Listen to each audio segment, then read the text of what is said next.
On my way into the barn, it is exactly 8 a.m. I'll be there in 15, 20 minutes. And got a few horses to train today. I might go with Uncle Danny today just to make sure he's all right. We did put the flip-flops back on Uncle Danny. I saw the draw. They all drew good.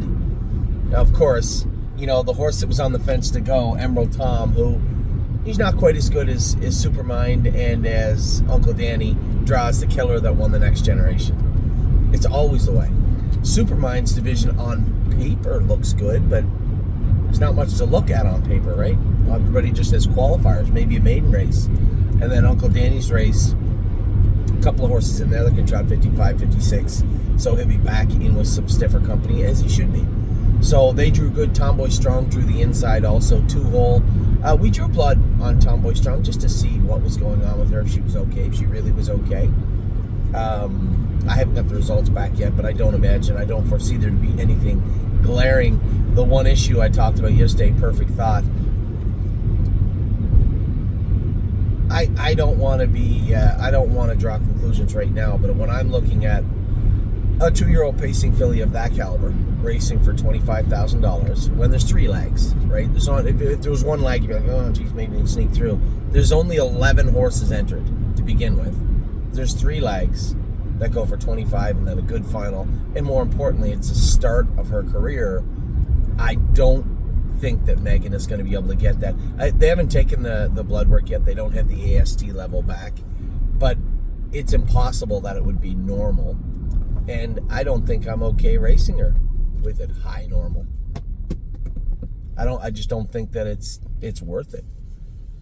That's my take on it anyway.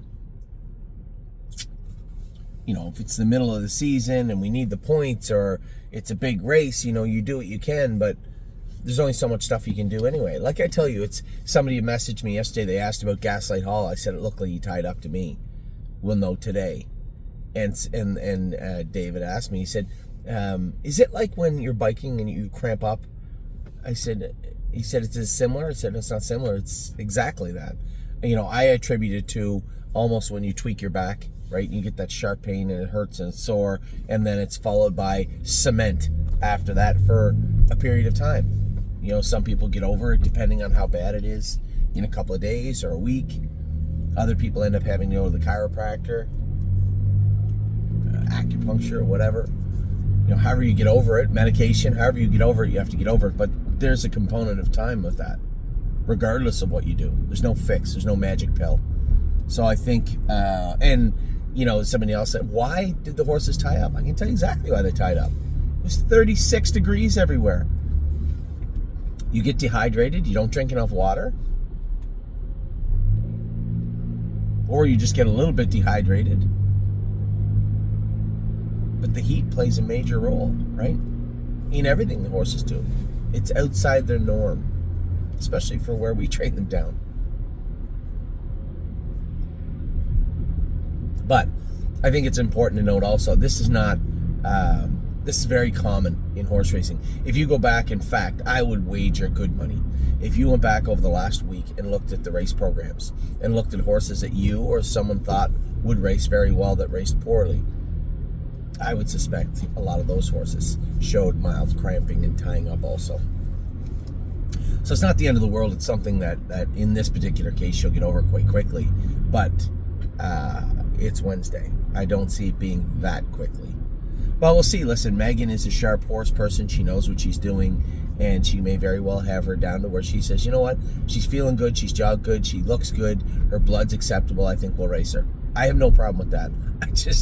I don't know if it'll happen. So that's where we're at with her. But most importantly, this is an incredibly talented filly with a long career, and most importantly for us right now in the here and now, a long season that ends with some very, very big races. So the rush to get her there this second is not there. So that's a little update on her. I'm just wondering if we have any other ones. Greatest Ending, we haven't got the blood work back yet also. He had tied up again. This is something that bothers him too, right? This will happen. Jason and Lauren had him great all year long. There was no real signs of tie up. But once it starts, unless you let it come right down, it's hard to manage it sometimes.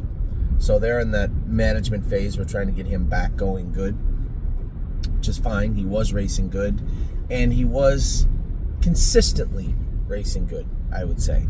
So hopefully we can get him back there quickly. Now, recapping yesterday, I talked about Gaslight Hall. The horse, I watched the video, he looked terrible. He just looked like a long shot at 1-9 the whole way. That is how horses look when they tie up a little bit. Dominic said, well, his liver was slightly elevated. I said, his liver would have had to fallen out for him to race as poorly as he did last night. He too is in it. Dominic said, well, since we put him on Lasix, he hasn't been as sharp. I've seen that happen. We put Rock Shining Star on Lasix last year, and Jason said the same thing. We took him off. It's possible. But as I said to Dom, well, let's draw his blood. He scoped good, so that's good. Let's draw his blood first off, see how he looks. Then we'll go from there. I said, he's got 8 starts. It's not like he's tired. Shouldn't be tired. So let's see how his blood work comes back. If it comes back and he remains flat, well, he might have a little trip to the meadows, the same as Nothing But a Dreamer did a couple years ago. Little shake up, a little wake up.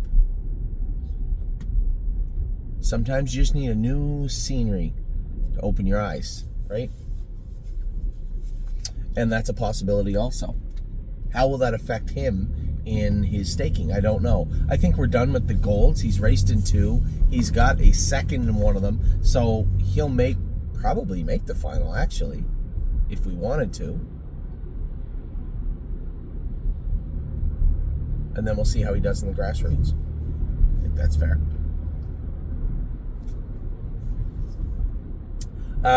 We started the night with the day with Grand Slam Dio. Some mucus and a couple of spots of blood in there, but more importantly, she just doesn't belong in that class. I was hoping that we could get down there and a couple of those horses would show up and Grand Slam Dio would step forward even from how good she was racing at the Meadows. And I think it's safe to say track conditions or whatnot, she's regressed a little bit. So I guess I'm left wondering if we shouldn't just ship her back. The problem being, as I said to everybody, the reason she went down there was she's now out of the Nommers at 2. She has to race in the Nommers at 3, but 5. That's where Memento Mori is, right? The Phillies class doesn't fill, I don't believe, for a while. And that's where Mori is, right? That's a 55 mile. That's a 55 mile, right? Now, she went in 55 and 2, but not against those types of horses. But listen, she has to step up also. So I'm torn. I want to talk to Eric about it today. That vet down there said maybe put her on some mild antibiotics to clean up that mucus. It will likely clean up that blood, which is cool. But how do we clean up the horses she races against? I don't think there's an antibiotic that's going to fix that. So, do we just wait till the end of the month for Kentucky and try and race in the Wildcat races and go for $15,000 each?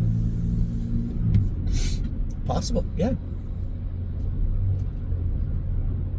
So that's what I'm going to mull over today. You don't want to ship back and forth. You don't want to ship her back there just to race against Maury's class, maybe get beat up, and then say, oh, well, I guess we screwed that up. Ship her all the way back to Kentucky to race in the Wildcat. It might even be worth just saying, you know what, just give her 2 weeks off.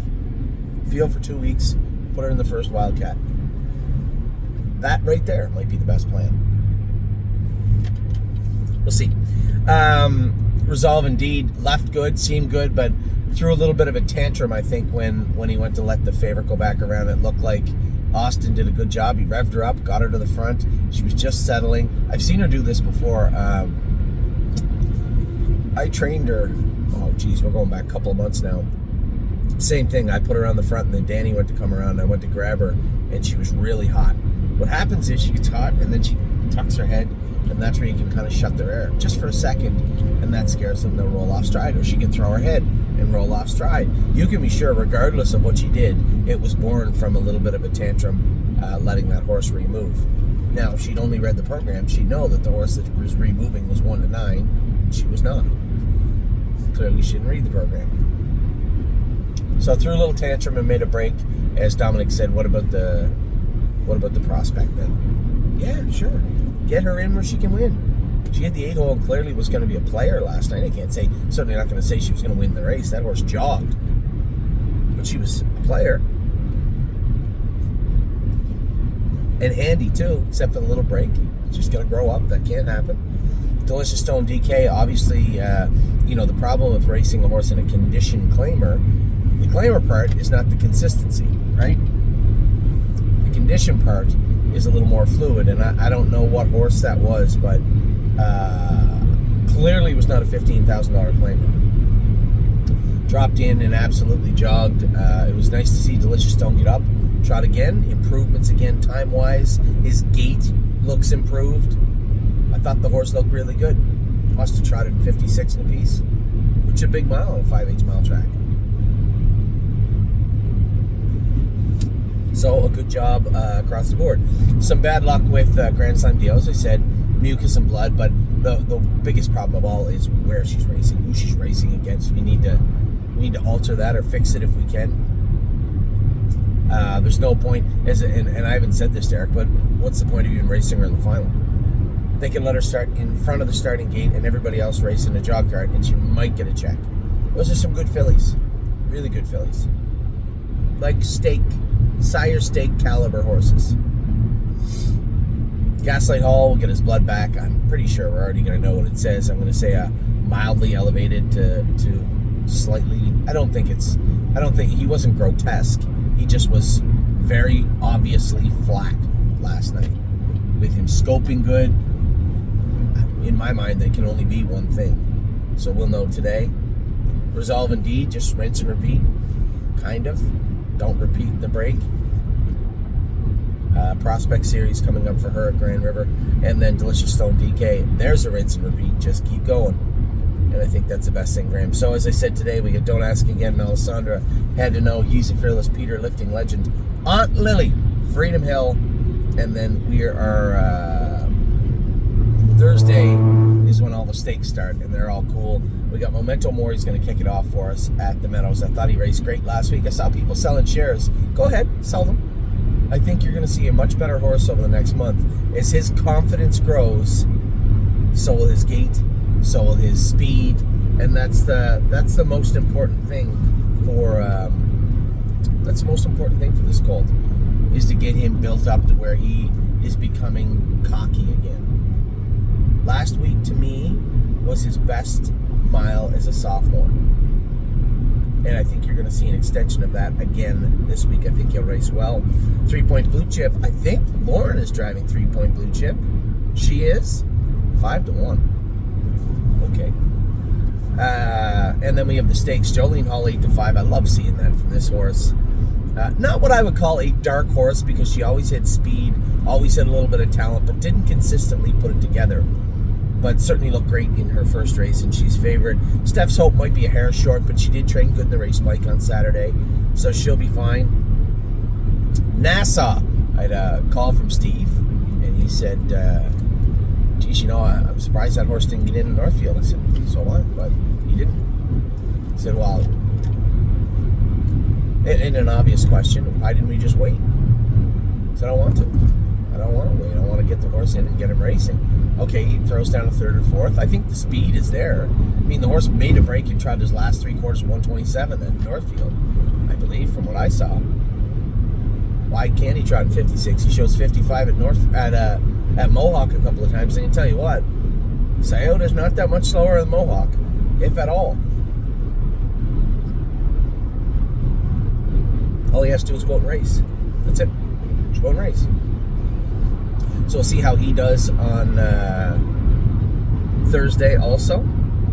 Aunt Sarah's in a good spot. She's like 6-1. That might be, odds-wise, the best one we have in. I mean, she just trotted in 58 and got tired because they went in 58. They said she trained great yesterday. And honestly, we almost put her in the sire stakes. Simply Chaotic's in a good spot for Jody on Thursday also. I'm looking for a much better outcome from him. Rose Run Bobby, don't know. We'll see how Bobby does. Judy's Money and Megan's Lucky Day trained great the other day also. So I'm intrigued. I'm excited about Thursday. A busy week coming up again, and it'll stay busy straight through till almost sale season. You guys know that. As I predicted and as I told you, all the shares of Money's Tied Up have disappeared. They are gone. I guess I'm not surprised. I was a little, I didn't know the information on the European side of Iglariam, so I guess that probably sealed the deal, but not shocked. She was such a talented, fast filly that I guess I'm really not shocked that to hear that she had some powerful family in Europe. Who did I say was up next? Lou Armstrong. Lou Armstrong is up next. I think same type of thing.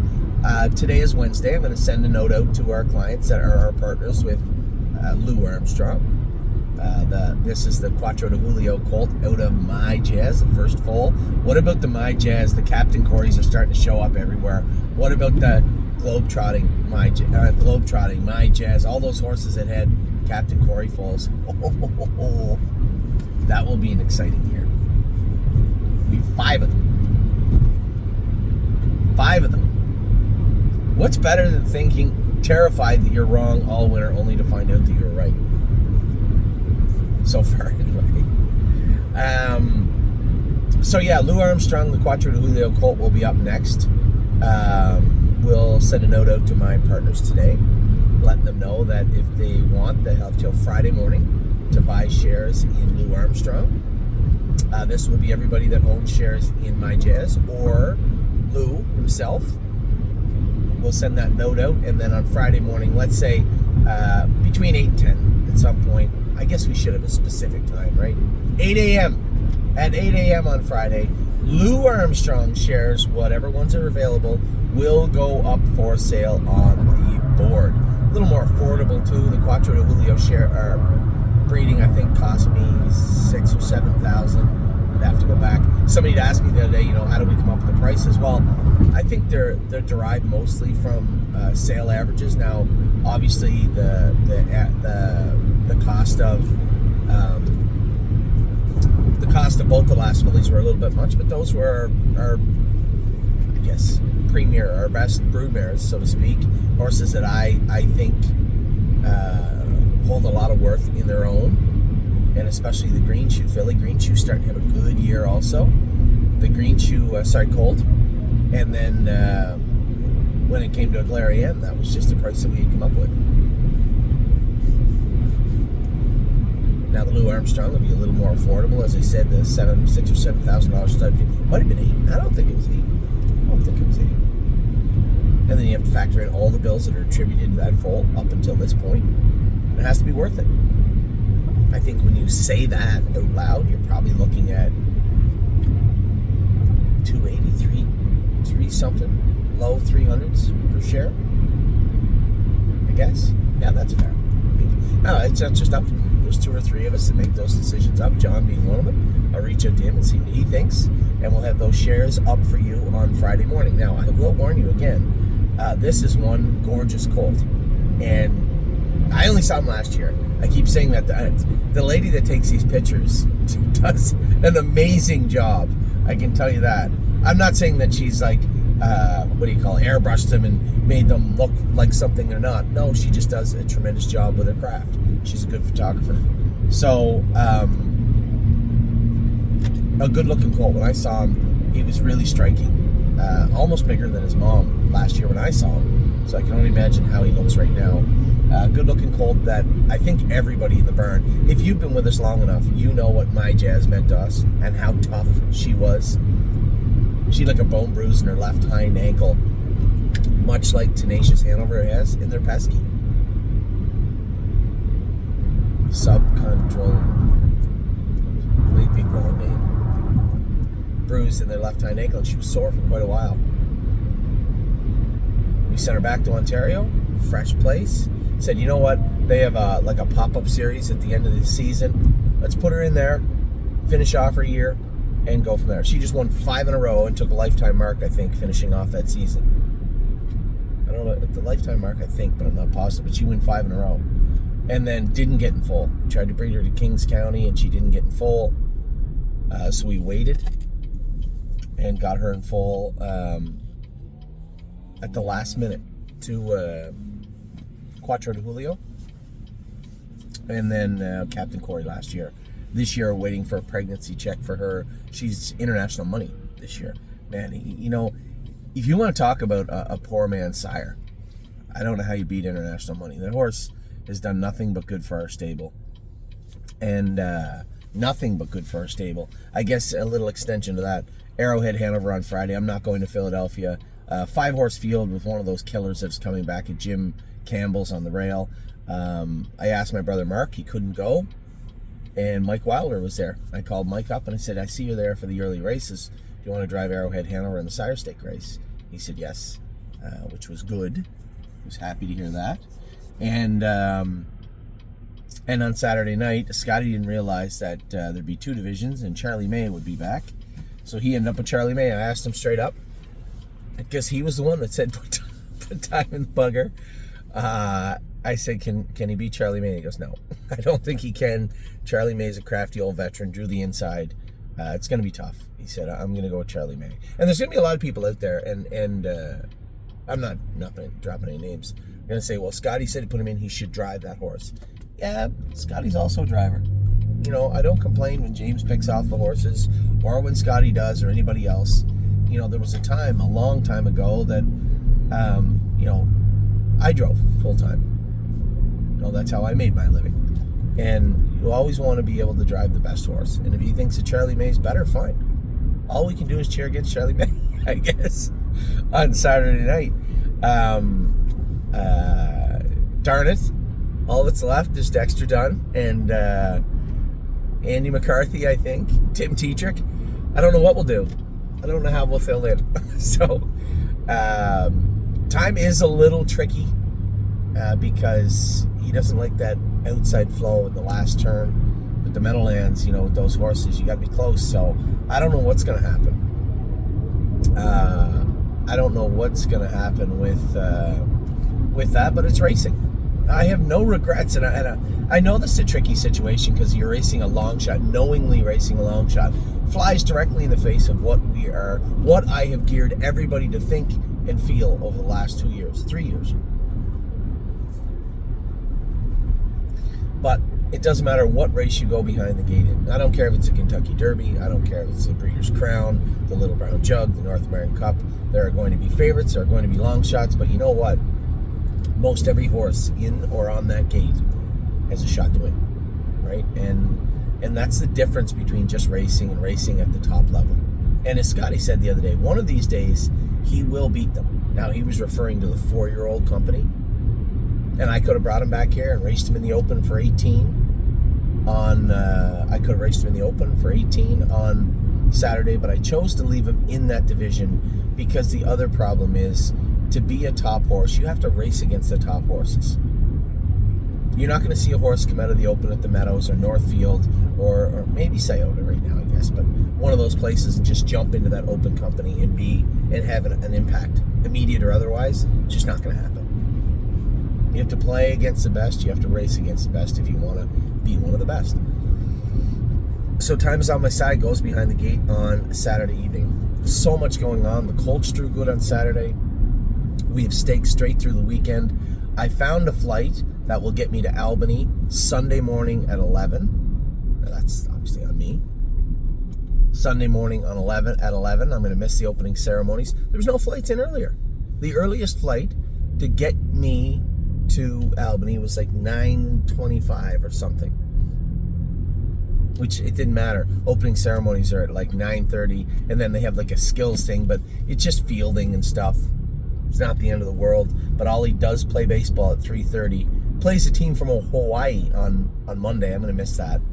I did tell everybody I am going to Kentucky. I got a flight from Albany to Nashville, and from Nashville to Albany on the Monday. I get back at 11:15. I'm going to miss 2 of his games, Monday afternoon and Monday evening.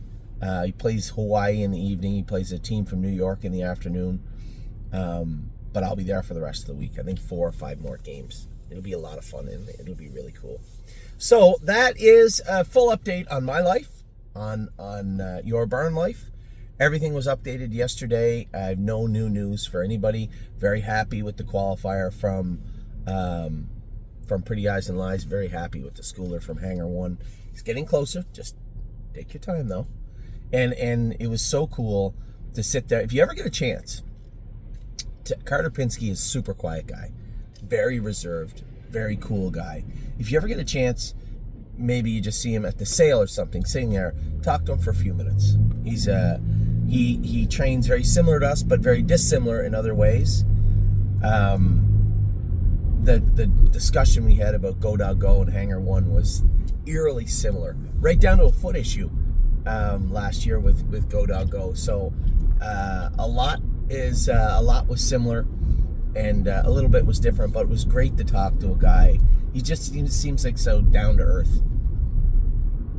Anyway, as I said, it should be a great week, the rest of the week. A lot of fun, a lot of stakes coming up. The horses seem good. I'm over Saturday. I hope you are too, because we have lots ahead. All right, take care. I will talk to you all very soon. Have a great Wednesday, wherever you are. The weather's perfect, 73 degrees. It is nice today. Hopefully it's nice all day for us. Take care.